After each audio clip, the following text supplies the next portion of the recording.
Сәлеметсіздер ме? Бүгін бізде математика 4-ші сынып 114-ші сабақ. Бөлшектер пысықтау.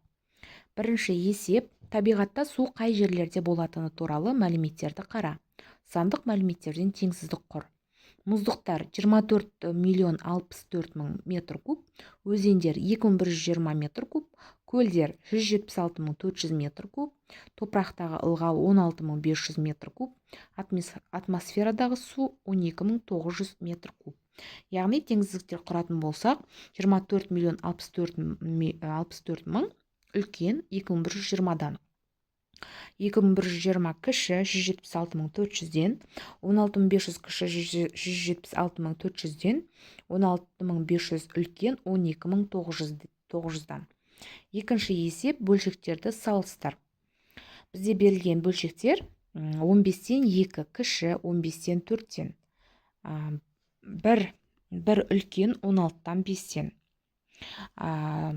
2 бүтін 9-дан 3 кіші үлкен 9-дан 3-тен, 9-дан 8 үлкен 20-дан 8-ден, 7-ден 3 кіші 4-тен 3-тен, 7-ден 2 кіші 7-ден 6-дан. Үшінші есеп. Сурет бойынша аралас сандарды жаз. Яғни бізде аралас сан 1 қосылған 8-ден 2, 1 бүтін 8-ден 2. Одан кейін әсі 1 қосылған 1 қосылған 6-дан 3 тең болады 2 бүтін 6-дан 3. Төртінші есеп. Есептейміз бөлшектерді. Яғни бізде 30-дан 21 қосылған 30-дан 3 азайтылған 30-дан 8 тең болады 30-дан 16. 200-ден 61 азайтамыз, 200-ден 35 азайту 200-ден 19 тең болады 200-ден 45. 65-ден 21 азайтамыз, 65-ден 16 қосамыз, 65-ден 13-ті, 65-ден 18 шығады. 30-дан 21 азайтамыз, жақшаның ішінде 30-дан 1 қосу 30-дан 9 тең болады 30-дан 11-ге. 19-дан 17 азайтамыз, 19-дан 5 қосылған 19-дан 2 тең болады 19-дан 10. 10-нан 3 қосу 10-нан 5 азайтамыз, 10-нан 7 тең болады 10-нан 1. Бесінші есеп. Есептерді теңдеу құрып шығар. Ара қашықтығы 660 км болатын теңіз жағасындағы екі қаладан бір уақытта бір-біріне қарама-қарсы бағытта екі машина жолға шықты. Олар 4 сағаттан кейін кездесті. Біреуінің жылдамдығы 90 км сағат. Екінші машинаның жылдамдығы қандай? Яғни С 660 км, Т 4 сағат, В1 90 км сағат, В2 белгісіз. В2 яғни X болады. Екінші машина жылдамдығы. Яғни бізде теңдеуіміз 90 қосылған X тең 660 бөлінген 4. 90 қосылған X тең 165, 660-ты бөлеміз 4-ке 165 шығады. X-ті табамыз. 165-тен азайтамыз 90-ды, сонда болады бізде X тең 75 км сағат. Екінші машина жылдамдығы 75 км сағатқа тең екен. Нұрсұлтан қаласынан Арал теңізіне жүрдек пойызбен ғалымдар жолға шықты. Екеуінің ара қашықтығы 1260 км. Олармен бір уақытта қарама-қарсы бағытта Қызылорда қаласынан Астанаға қарай жылдамдығы 90 км сағат пойызбен оқушылар шықты. Егер ғалымдар отырған пойыздың жылдамдығы 120 км сағат болса, онда пойыздар неше сағаттан кейін кездеседі? Яғни мәлімет толық жазылмаған бұл есепте. Алтыншы есеп. Есептейміз. Яғни бұл жерде бөлшектер берілген, аралас сандар берілген. 4 қосылған 3,9-дан 3 тең болады 7,9-дан 3-ке. 19,8 азайтамыз 3-ті, 16,10-нан 8. 19,7-ден 3 азайтамыз 17-ні тең болады 2,7-ден 3. 14,9-дан 1 қосылған 6,9-дан 4 тең болады 20,9-дан 5-ке. 14,8-ден 1 қосылған 14, 28,8-ден 1.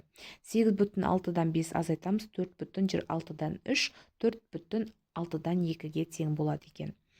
Әлемнің түрлі аймақтарындағы жылдық жауын-шашынның түсу графигіне қара. Сен тұратын аймақтағы жауын-шашын мөлшеріне қайсысы ұқсайды?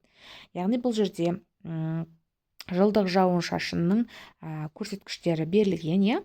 100, 200, 300, 400, 500 жаңағы шкаласы бойынша белгіленген. Бізде әртүрлі жаңағы аймақтарда жауын-шашын мөлшері көрсетілген. А бойынша, Ә бойынша жылдық жауын-шашын метрі 100, одан кейін 100 миллиметр, иә, 100 миллиметрден 500 миллиметрге дейін, Б-сы 100 миллиметрден 500. Яғни бұл жерде ең бір Асы 200 миллиметрға дейін жауын-шашын болады, иә. Әсі 100 миллиметр, Б-сы 200-ге дейін. Яғни бізде жауын-шашын нұсқасына жаңағы толықтай келеді біздің жеріміз, иә.